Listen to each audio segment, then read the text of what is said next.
Ils sont passionnés. Quand ils parlent de leur métier, ils ont les yeux qui brillent. C'est mon métier, ma passion. Bonjour, c'est Xavier pour Mon métier, ma passion. Et aujourd'hui, je suis à Gonnet parce qu'il se passe un gros chantier pour la construction de la médiathèque de Gonnet. Et puis, dans ce chantier-là, il y a bien énormément de corps de métier, mais il y a un métier qui m'intéresse plus particulièrement parce que cette construction est faite en terre-paille. Et je suis avec la personne qui s'occupe de cette partie-là de la technique et de la mise en œuvre de la médiathèque. Toi, tu es arrivé à faire du terre-paille, parce que c'est pas si vieux que ça de faire du terre-paille. Ou c'est très vieux, on ne sait pas. Bonjour Xavier, bonjour à tous. Je me présente Grégory Bozy, je suis maçon spécialisé en terre crue. Je suis maçon depuis plus de 20 ans et je me suis spécialisé en terre crue il y a une vingtaine d'années. Alors j'en suis devenu à la maçonnerie de manière un peu aléatoire. Voilà, donc moi j'ai grandi à La Bauxière dans le Pays Rennais. Et j'ai fait mes études jusqu'à l'université de Rennes en économie et voilà, et ça s'est arrêté à peu près là parce que j'ai pas eu du tout de diplôme à ce moment-là. Et ne sachant quoi faire, j'ai suivi l'adage le voyage forme la jeunesse et je suis parti voir un peu ce qui se passait à l'étranger. Donc j'ai eu l'occasion de faire un petit tour d'Europe, un petit tour d'Afrique. Et ce qui m'a plu essentiellement dans cet apprentissage-là, de ce voyage-là, c'est la rencontre avec les autres, et plus particulièrement dans les zones paysannes. Et donc au retour, il a bien fallu que je me dise, j'avais 23, 25 ans, qu'est-ce que je vais faire comme travail ? Et en fait, pendant le voyage, à chaque fois, j'ai été confronté à la construction de l'habitat local. Voilà, avec les matériaux qu'on avait sous la main. Donc, grandissant dans le Pays Rennais et être revenu à cette période-là au Pays Rennais, voilà, j'avais un peu une éthique, en tout cas, le besoin de trouver un travail, une activité qui pourrait répondre à mes besoins, donc déjà financiers certes, mais aussi moral, on va dire, ou éthique, c'est-à-dire. Et c'est vrai que la construction, je trouvais que c'était un métier universel, c'est-à-dire qui permettait le voyage et permettait en tout cas la découverte du monde partout, même perdu au fond du désert ou au fond de la forêt, il y avait toujours quelque chose à construire. Et surtout, construire avec et trouver aussi une activité qui respectait un peu cette condition un peu universelle, c'est-à-dire sociale et écologique également. Et donc la construction en soi, étant essentiellement avec des matériaux industriels, c'est pas cette tentation-là qui me plaisait le plus. Et on a eu la chance, du coup, dans les années 2000, d'avoir un début d'alternatives, en tout cas, des gens qui pensaient autrement, disant voilà comment on peut construire sans les matériaux type béton, placo-plâtre et consorts, et du coup qui bétonnaient toutes nos belles campagnes du Pays Rennais. Et donc, après quelques recherches, j'ai appris qu'il y avait des alternatives que je connaissais, j'entendais parler, mais je ne savais pas du tout où m'adresser pour pouvoir construire autrement. Et donc, ça s'est fait simplement, page jaune, recherche de construction, et là, je vois une entreprise qui s'appelait Globetrotter, donc qui correspondait bien à mes voyages et à mon ambition de faire de la construction. Et il s'avère que j'ai découvert la construction en terre crue à ce moment-là. Donc, on est en 2006. Et voilà, et l'aventure a commencé dans cette branche-là depuis. Ça reste une construction tout à fait particulière qui demande des compétences particulières. Tu t'es reformé ou tu as travaillé sur le tas avec des collègues pour pouvoir maîtriser cette technique ? Le métier de maçon est avant tout universel, c'est-à-dire que même si le matériau, les techniques changent, apprendre à faire une fondation, apprendre à monter un mur droit, ça demande une connaissance à peu près universelle, ou en tout cas qui est la même pour tous le métier de construction. En exemple, admettons, c'est un peu ce regard de 3D, c'est-à-dire qu'on a un socle, il faut pouvoir faire quelque chose qui vient s'ancrer sur la terre, et après on vient faire une élévation, et pour éviter que ça bascule, il y a cette notion d'aplomb, c'est-à-dire que ça soit droit, et cette notion de niveau pour pas que ça bouge. Donc c'est-à-dire si on part d'un niveau 0, un aplomb et un niveau, ça donne 3 dimensions et on est sur du 3D. Et effectivement, la construction, si on veut la dessiner, c'est une construction en 3D. Donc le maçon a quand même quelque chose de commun dans le métier. Après, il y a ces particularités, ou en tout cas ses spécificités. Même moi, j'ai commencé d'abord dans le conventionnel, donc j'ai fait une formation AFPA pour adultes pour pouvoir apprendre le métier de maçon. Et là, on apprend à utiliser des matériaux type briques, parpaing. Et ça, c'est déjà un premier apprentissage. J'ai fait ça quelques années, et c'est quand j'ai découvert la terre en 2006, où là, c'était plutôt une spécialité, c'est-à-dire la découverte d'un matériau. Je précise. Quand vous êtes maçon conventionnel, déjà, il y a plusieurs manières d'être maçon. C'est maçon coffreur, on va faire du béton. Maçon, ce qu'ils appellent traditionnel, on va monter du parpaing. Maçon finisseur, vous allez faire des enduits. Donc déjà, c'est un métier qui a été divisé. Quand vous rentrez dans l'artisanat, c'est plutôt généraliste. Vous allez toucher un peu à tout, à tous ces corps. Construction, enduit, finition, ce genre de situation. La particularité de la terre, c'est que la terre, c'est un matériau que vous allez trouver naturellement au sol et que, contrairement au conventionnel, qu'on appelle ainsi, c'est-à-dire que le béton, c'est une fiche technique. Il y a un constructeur qui a construit un produit, et puis vous, en tant que maçon conventionnel, vous allez appliquer la fiche technique pour pouvoir la mettre en œuvre. Alors si on s'intéresse un peu plus, on a vu un peu ton parcours où tu as fait de la maçonnerie traditionnelle pour apprendre le métier et pour comprendre qu'il fallait des aplombs et des fondations, et qu'après ça, il fallait utiliser les matériaux qu'on voulait. Ça peut être du parpaing, ça peut être de la brique, en effet, etc. Et puis, ça peut être de la terre. Alors, la terre, c'est quand même un produit un peu particulier. Je ne sais pas, où tu vas chercher ta terre. Est-ce qu'il y a des endroits particuliers pour chercher sa terre? Est-ce qu'il faut... Moi, j'imagine qu'il faut qu'elle soit glaiseuse pour qu'elle colle. Mais peut-être je me trompe complètement. Explique-moi. Alors, la terre, c'est un béton naturel. On pourrait tirer ce fil-là pour commencer. Alors... admettons, si on prend l'exemple du chantier de Gonnet, eh bien, il y a eu très peu de fondations sur l'endroit du site, mais juste à côté, il y a une maison qui se construit, et pour pouvoir ancrer le bâtiment, le premier exercice qui se passe, c'est déjà de faire une excavation.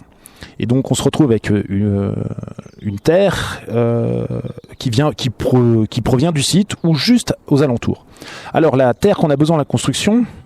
La terre, ce que je disais, c'est que c'est un béton naturel, c'est-à-dire que la terre, il faut la distinguer de deux familles. Il y a la terre d'un côté végétale et de l'autre côté la terre minérale. La terre végétale, c'est là où il y a l'interaction avec les plantes, les végétaux, les bactéries, les petits insectes, et donc du coup très vivant. Mais si vous la mettez en œuvre, comme tout être vivant, ça a tendance à mourir et du coup le matériau disparaîtrait. Alors que la terre minérale, elle est un peu plus profondément ancrée, et là c'est plutôt de l'érosion chimique du caillou. Et donc on est sur une matière minérale qui finira certainement par partir un jour, mais on parle là de millions d'années, et que du coup c'est pas dans notre repère temporel. Donc le béton, la terre qu'on va extraire, elle va être essentiellement composée donc de gravier, de sable, de petits sables, ce qu'on appelle du limon ou du silt, et ce qui vient coller tout ça, effectivement, c'est les argiles. Il y a plusieurs familles d'argiles, mais du coup, cette argile, c'est des petites plaquettes, si on regarde au microscope, qui vient, une fois qu'elle est humidifiée, enrober le limon, qui vient enrober le sable, qui vient enrober le caillou, et qui vient donner cohésion à une matière, plus dense que cette petite partie toute microscopique que sont les argiles. Et en fonction du lieu, en fonction de la nature de la roche, ça donne des argiles différents avec des proportions de sable et d'argile différents. Et donc ce qui est assez incroyable avec ce métier-là, c'est que la première chose qu'il faut apprendre, c'est reconnaître la terre. Donc on apprend à faire de la patouille, on revient des années en arrière tel qu'on est enfant, on mélange le sable, un peu de sable si on en a, mais on mélange la terre avec l'eau et on vient voir si elle fond vite, si elle craque au séchage.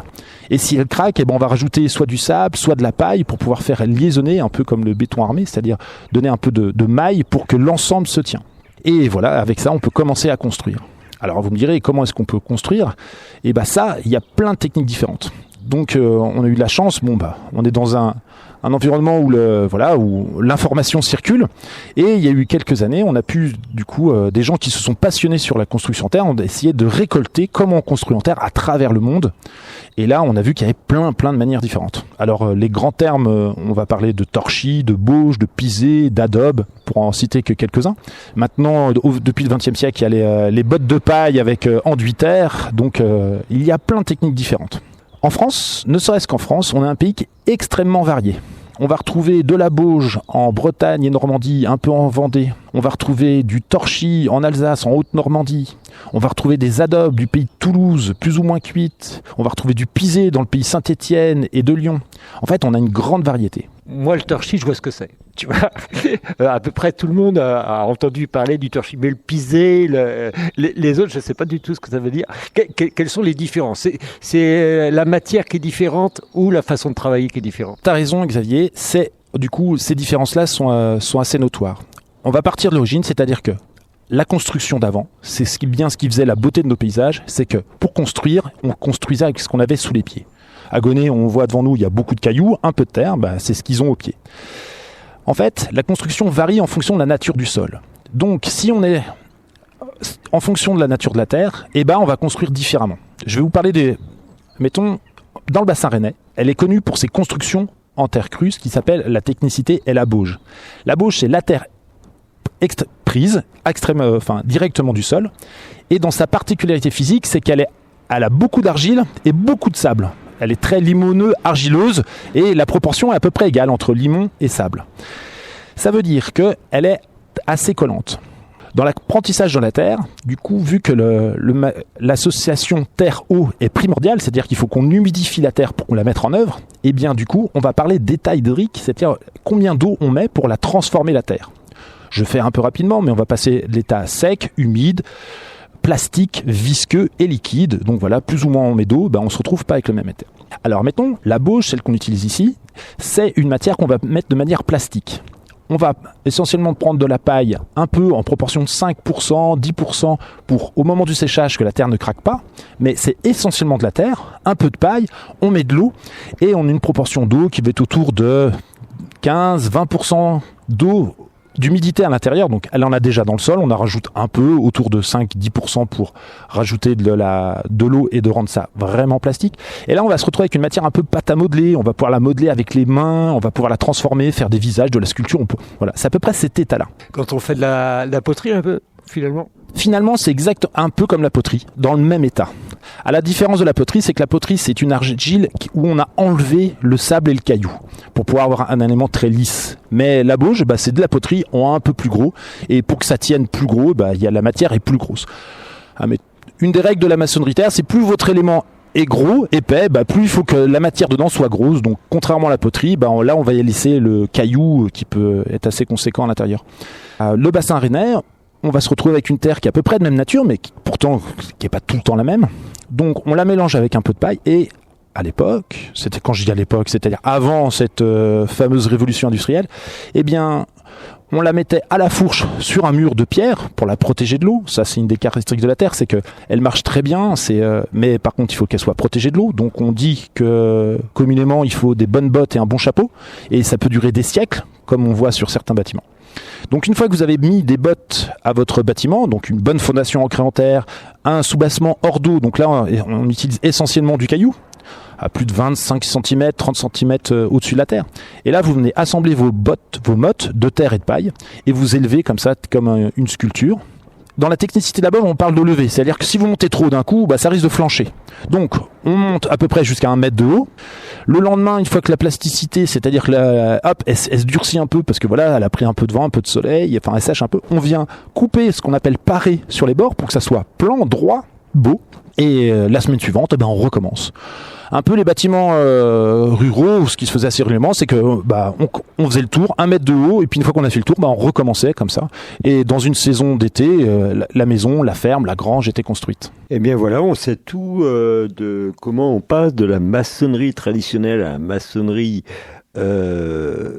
paysanne, j'ai envie de dire, avec la terre crue et avec des matériaux qu'on a sous la main, des matériaux de passer d'un matériau industriel tel les briques ou les parpaings aux matériaux naturels et où on va travailler la terre, non pas cette terre végétale pleine de vie, mais cette terre minérale qui est un petit peu en dessous avec des envies éthiques. Et on verra la semaine prochaine un autre aspect de cette construction avec les problèmes d'isolation et les problèmes de bois, de pierre, de paille, et comment on a comme défi le confort dans la maison. Voilà, je vous dis à la semaine prochaine pour continuer cette conversation avec Grégory Bossis.